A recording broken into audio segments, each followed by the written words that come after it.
Good morning class. Today our topic is electoral politics. ठीक है, elections क्या होती हैं, इलेक्शन के रिलेटेड क्या पॉलिटिक्स है क्या नहीं है, इस चैप्टर में हम सारा पढ़ने वाले हैं। इलेक्शन सिस्टम क्या है, ठीक है, everything we will discuss in this chapter related to the elections. Clear? So let's start. In this chapter we will discuss what is the elections। तो election is the process through which we elect our representatives. हम क्या करते हैं, अपने representatives को elect करते हैं through the voting. ठीक है, किसके थ्रू? वोटिंग के थ्रू। जो भी लीडर जो है इलेक्शन में ज़्यादा वोट गेन करता है उसकी जीतने की प्रोबेबिलिटी उतनी ही इंक्रीज़ हो जाती है, या वो जो है वो इलेक्शन को विन कर जाता है। So let's move toward the next. Why elections are first subtopic is why elections. Elections क्यों होनी चाहिए? तो इलेक्शंस क्यों होनी चाहिए, first point is that it lead to change. ठीक है, आप क्या करते हो, हर 5 साल के बाद आपकी अगर मर्ज़ी है तो आप पुरानी गवर्नमेंट को, या जो आपकी लास्ट टाइम प्रीवियस गवर्नमेंट थी उसको आप चेंज करके नई गवर्नमेंट ला सकते हो। ठीक है, second point, governor give oath. Governor जो है उस समय पे जो भी पार्टी मेजॉरिटी गेन करती है उसके किसी कैंडिडेट को जो वो आगे चुन करके भेजते हैं एज ए चीफ मिनिस्टर, उसको ओथ दिलाता है। Then the peoples are unhappy with every ruling party. अगर कोई भी रूलिंग पार्टी से अगर आप अनहैप्पी हो तो आप क्या कर सकते हो, आप उस पार्टी को चेंज कर सकते हो नेक्स्ट इलेक्शन में। ठीक है, अगर कोई भी पार्टी जो है वो अगर ज़्यादा वोट विन करती है तो वही इलेक्शन को विन कर जाती है और वही जो है वो क्या करती है, गवर्नमेंट बनाती है। तो ये एवरीथिंग किसकी वजह से होता है? इलेक्शंस की वजह से होता है। The election can lead to the economic development. और इलेक्शन की वजह से क्या होता है, आपकी कंट्री भी डेवलप करती है और आपकी स्टेट भी डेवलप करती है। अगर एक ही राजा रहेगा, एक ही आपका सीएम रहेगा, आपका चीफ मिनिस्टर रहेगा, तो वो फिर अपनी मनमर्जी करेगा, डिक्टेटरशिप होगी, मोनार्की होगी। ठीक है, next, why do we need elections. हमें इलेक्शन की ज़रूरत क्यों है? ठीक है, क्या ज़रूरत रहती है हमें इलेक्शंस की, क्यों इलेक्शंस कंडक्ट होनी चाहिए, तो क्यों ऐसा होना चाहिए? The people can choose the leaders who will make the laws for them. लोग चूज़ कर सकते हैं इलेक्शंस के थ्रू कि कौन उनके लिए लॉ बनाएगा, कौन उनके सूटेबल लीडर है। Next point, they can choose who will form the government and the major decision. वो चूज़ करते हैं हमारे लिए कौन गवर्नमेंट बनाएगा, कौन सी पार्टी हमारे लिए गवर्नमेंट बनाएगी और कौन हमारे लिए डिसीजन लेगा। तो this is the need of election. क्यों इलेक्शन कंडक्ट होती हैं? First of all, choose their leaders who will make the laws for them, and second, who will form the government and take a major decision for them. So third point is that कि they can choose the party whose policies will guide the government and law making। ठीक है, ये वो ऐसी party को choose करते हैं जो कि क्या करती है, आगे जा कर के गवर्नमेंट बनाती है और लॉ मेकिंग का काम करती है। ठीक है, नेक्स्ट है rule of people is not possible. ठीक है, रूल ऑफ पीपल जो है वो पॉसिबल नहीं है। रूल ऑफ पीपल आपको पता क्या, डेमोक्रेसी को क्या कहते हैं? It means the rule of people, but this rule of people doesn't possible. Possible नहीं हो पाता, होता ही नहीं है अगर इलेक्शंस ना हो। इलेक्शन होंगी कंटिन्यू इंटरवल्स में, तो क्या होगा, आपकी जो ये रूल ऑफ पीपल है ये पॉसिबल हो पाएगा। तो सभी पीपल जो है वो इकट्ठा बैठ करके डिसीज़न लेना, मतलब कि विदाउट इलेक्शन जो है ये चीज़ें पॉसिबल नहीं हैं। ठीक है, सो नेक्स्ट पॉइंट है कि you can choose your representatives at the regular intervals. Through election आप क्या कर सकते हो, अपने रिप्रेजेंटेटिव चूज़ कर सकते हो हर 5 साल के बाद। ठीक है, क्लियर?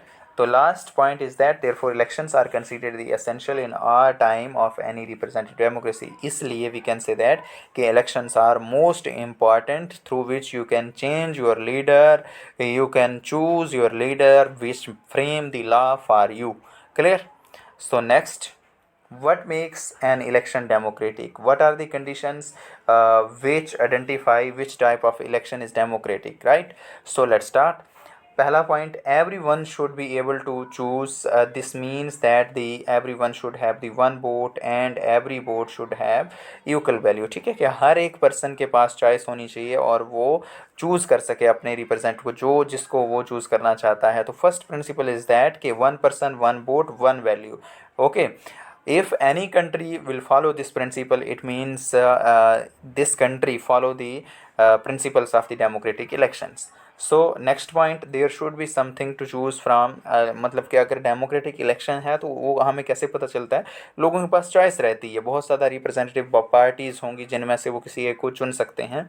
तो parties and candidate should be free to contest the election, और हर कैंडिडेट, हर पार्टी जो फ्री है डेमोक्रेटिक इलेक्शन में क्या करने के लिए, इलेक्शन कंटेस्ट करने के लिए, ठीक है, clear.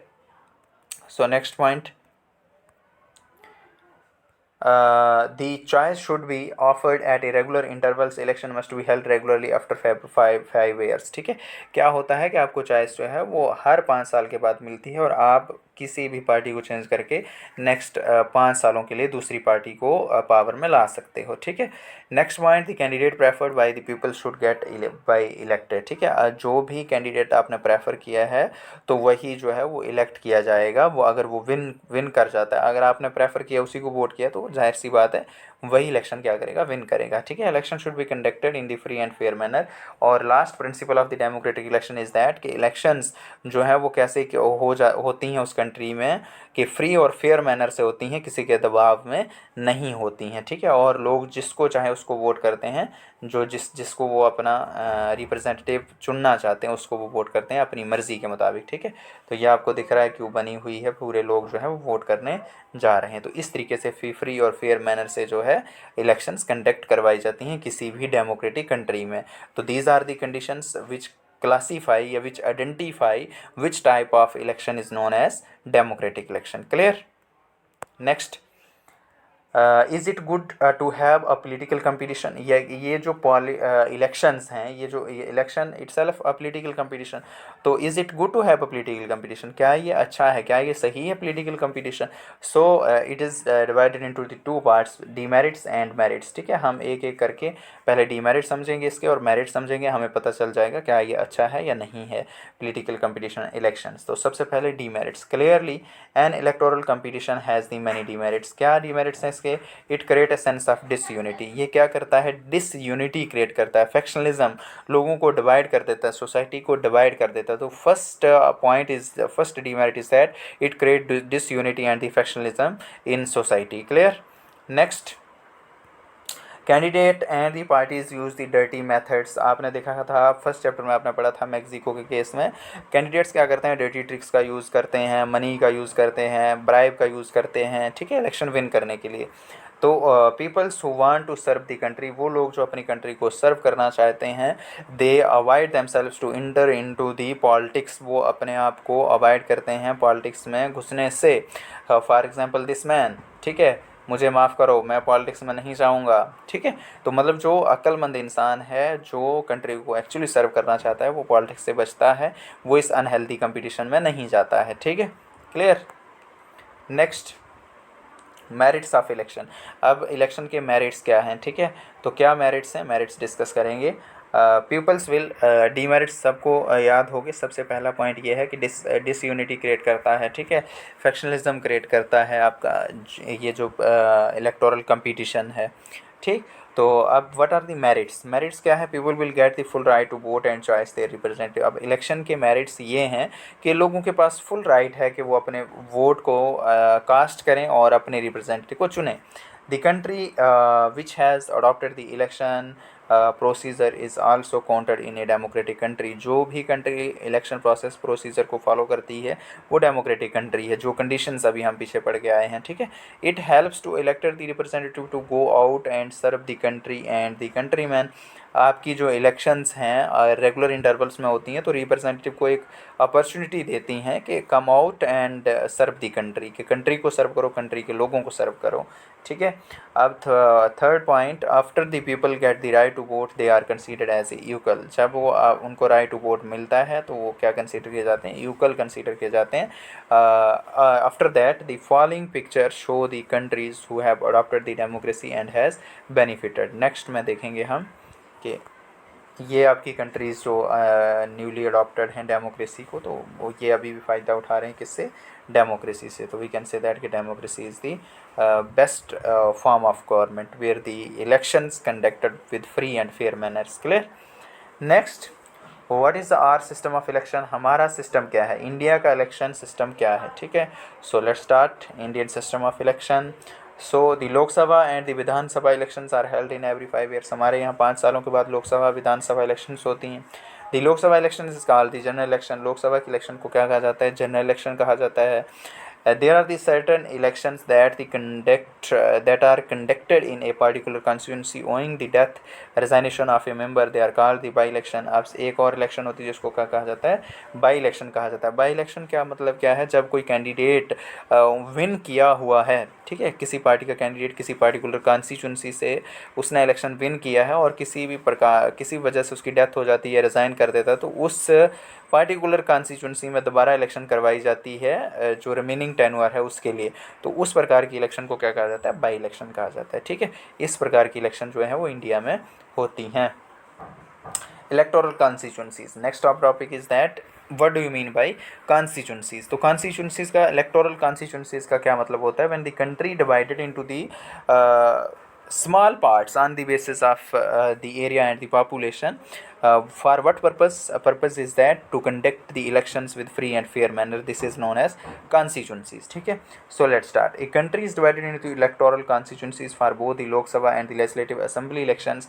One of the representative is elected from the each constituency by the voters। ठीक है, कि आपकी कंट्री को डिवाइड किया जाता है डिफरेंट इलेक्टोरल कॉन्स्टिट्यूंसीज में, चाहे आपकी लोकसभा की इलेक्शन हो या फिर लेजिस्लेटिव असेंबली की इलेक्शंस हों। ठीक है, और लोग हर एक कॉन्स्टिट्यूंसी से एक रिप्रेजेंटेटिव को चुन करके भेजते हैं।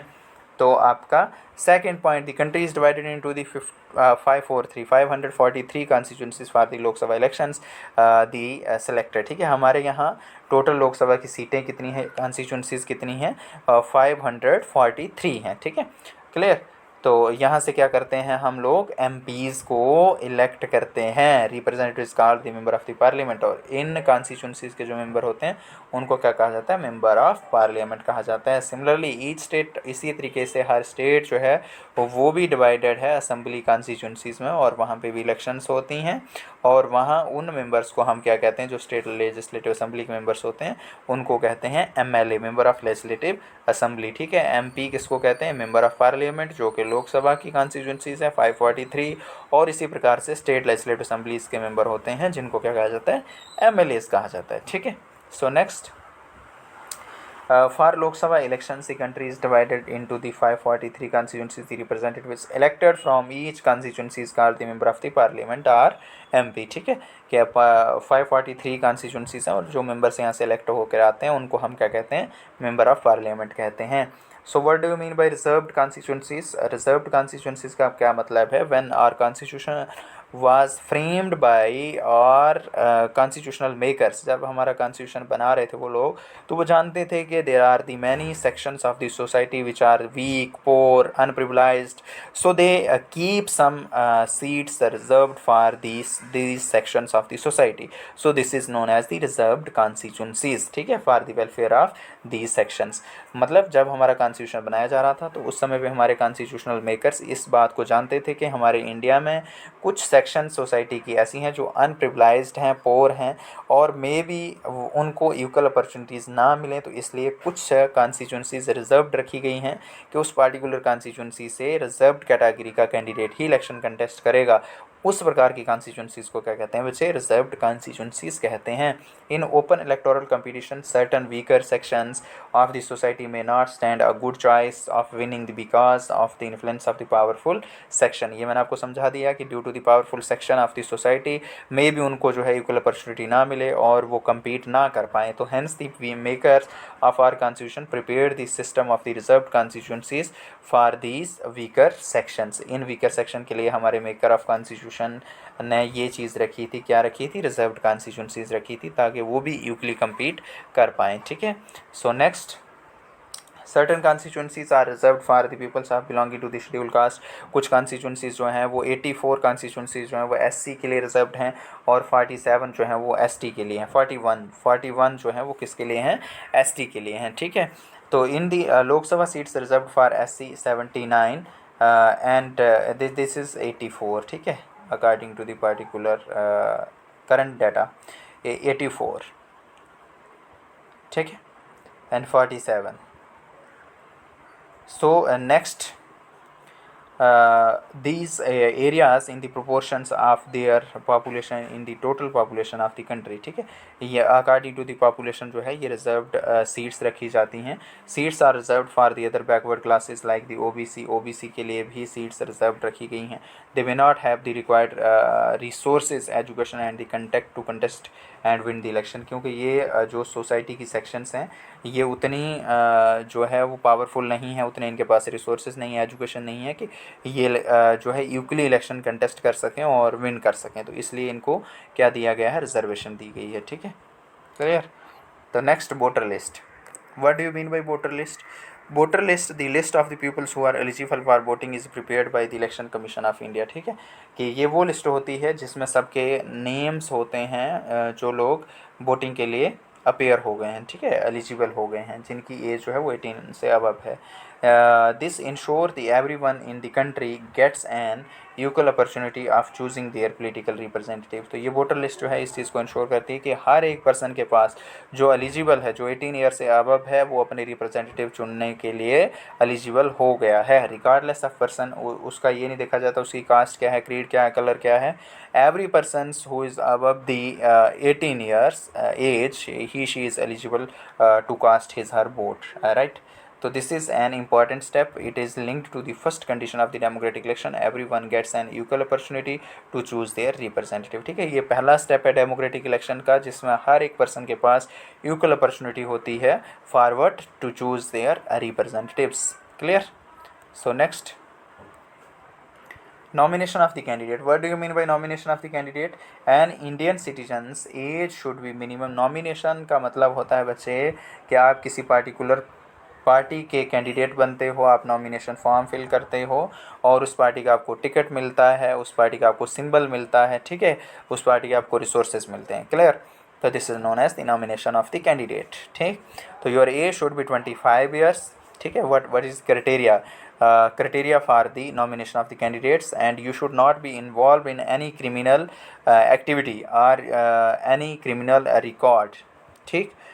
but those are the extreme cases. The candidate has to fill the nomination form and give the security deposit. आपको अपना नॉमिनेशन फॉर्म फिल करना होता है और आपको सिक्योरिटी डिपॉजिट भी करवाना होता है, मनी डिपॉजिट करवाना होता है थोड़ा बहुत। आल्सो इलीगल डिक्लेरेशन, अब there is legal declaration which passed by the supreme court. Supreme court ने लीगल डिक्लेरेशन भी रखी है, जो भी कैंडिडेट इलेक्शन कंटेस्ट करना चाहता है has to made with the detail of the pending criminal cases against the candidate, assets, liabilities candidates and the educational qualification, जिसमें उसको सारी चीज़ें बतानी होती हैं, क्या उसके प्रति कोई पेंडिंग क्रिमिनल केस तो नहीं है, उसके एसेट्स, उसके पास क्या प्रॉपर्टी है, क्या लायबिलिटीज़ हैं और कितनी उसकी एजुकेशनल क्वालिफिकेशन है। और ये सारी की सारी चीज़ें जो हैं वो पब्लिकली रहती हैं, ताकि लोग जो हैं वो ईज़िली डिसाइड कर सकें कि हम किसको अपना रिप्रेजेंटेटिव बनाएंगे out of these all candidates who will become our representative for next years.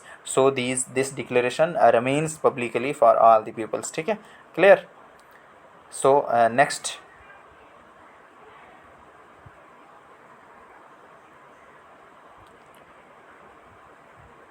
Every candidate has to make the legal declaration giving his full detail. क्या क्या उसको डिटेल देनी होती है? Serious criminal case pending against the candidate, कोई serious case तो उसके प्रति नहीं है, ठीक है। डिटेल ऑफ द एसेट्स, उसको सारी एसेट्स अपने कितना उसके पास प्रॉपर्टी है, लायबिलिटीज़ हैं of the candidate and his her family, ठीक है। फिर एजुकेशन क्वालिफिकेशन बतानी होती है। तो ये जितनी भी अब इन्फॉर्मेशन है शुड बी मेड पब्लिक। ये क्या क्या क्या रहती हैं? पब्लिकली रहती हैं। मैंने आपको चीज़ें पहले बता दी। तो the votes are being counted last, इसके बाद क्या होता है, जब वोटर लिस्ट प्रिपेयर हो जाती है फिर आप अपना वोट कास्ट करते हो। जो अगर आपका नेम है, आपका वोट बन गया है, तो देन उसके बाद जो है काउंटिंग होती है और काउंटिंग होने के बाद जिसके सबसे ज़्यादा वोट होंगे वो क्या कर जाता है, इलेक्शन विन कर जाता है, लाइक दिस मैन, ठीक है, clear. Next, election campaign. What do you mean by election campaign? तो इलेक्शन कैंपेन्स का क्या मतलब है?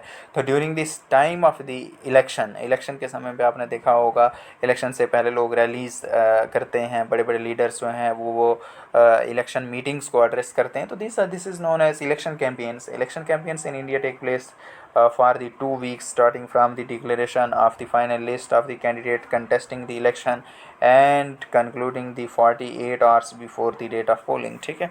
कि मतलब इलेक्शन जैसे नॉमिनेशन नॉमिनेशन फॉर्म फिल करते हो उसके बाद जब डिक्लेरेशन होती है कि कौन कौन कैंडिडेट जो है इलेक्शन कंटेस्ट कर रहा है, तो उसके बाद जो है 2 वीक्स के लिए जो है कैंपेन्स वगैरह चलाए जाते हैं। और ये ख़त्म कब होते हैं, जिस दिन पोलिंग होनी है, जिस दिन लोगों ने वोट कास्ट करने हैं उसके 48 मतलब कि उसके 1-2 दिन पहले जो है ये चीज़ें ख़त्म होती हैं इलेक्शन कैंपेन्स, ठीक। तो during this campaigns the candidates reach out to the voters, मतलब इन कैंपेन्स के दौरान क्या होता है, आपके कैंडिडेट्स जो हैं वो वोटर्स के बीच जाते हैं और क्या करते हैं, इलेक्शन मीटिंग्स को एड्रेस करते हैं, ठीक है। रैलीज़ निकलती हैं, वोटर उनकी पॉलिसीज़ के बारे में सुनते हैं और आपके ये जो लीडर्स हैं वो परसुएड करते हैं वोटर्स को अपनी तरफ, ठीक है। आगे the main purpose of the election is to give the people chance to choose their representative, ठीक है। मेन पर्पज़ ही आपकी इलेक्शन का कि क्या किया जाए, लोगों को फ्री एंड फेयर चांस दिया जाए कि वो अपने रिप्रेजेंटेटिव को चॉइस दी जाए कि वो चुन सके जिसको वो चुनना चाहते हैं, ठीक है। और जिसकी पॉलिसीज़ ड्यूरिंग द कैंपेन्स, हर एक लीडर जो अपनी पॉलिसीज़ के बारे में बताता है, प्रोमिसेस करता है, तो उन्हीं पॉलिसीज़ से लोग डिसाइड कर पाते हैं कि अगले 5 सालों के लिए कौन सी गवर्नमेंट हमारे लिए अच्छी होगी, ठीक है। तो ये कुछ आपको कुछ फेमस स्लोगन हैं जो समय समय पे कैंपेन्स में दिए गए हैं, लाइक दी गरीबी हटाओ, ठीक है, सेव डेमोक्रेसी, गरीबी हटाओ, ठीक है, कांग्रेस ने दिया था under the leadership of Indira Gandhi, ठीक। उसके बाद save democracy used by the Janata Party in 1977, land to the tiller used by the Left Front in the West Bengal, ठीक है, असेंबली इलेक्शन इन 1977। तो ये कुछ स्लोगन्स हैं जो कि पार्टिकुलर समय पे दिए गए हैं during the time of the campaigns. In an election campaign no party or the candidate can, ठीक है। इलेक्शन कैंपेन में according to the election laws, ठीक है, according to the election laws आप क्या चीज़ें नहीं कर सकते हो, आप कैंपेन्स करो लेकिन ये चीज़ें आपको नहीं करनी है। यू डोंट ब्राइब और थ्रेटन दी वोटर, आप किसी वोटर को रिश्वत नहीं दे सकते, उसको थ्रेट नहीं कर सकते आपने मुझे ही वोट करना है, ठीक है।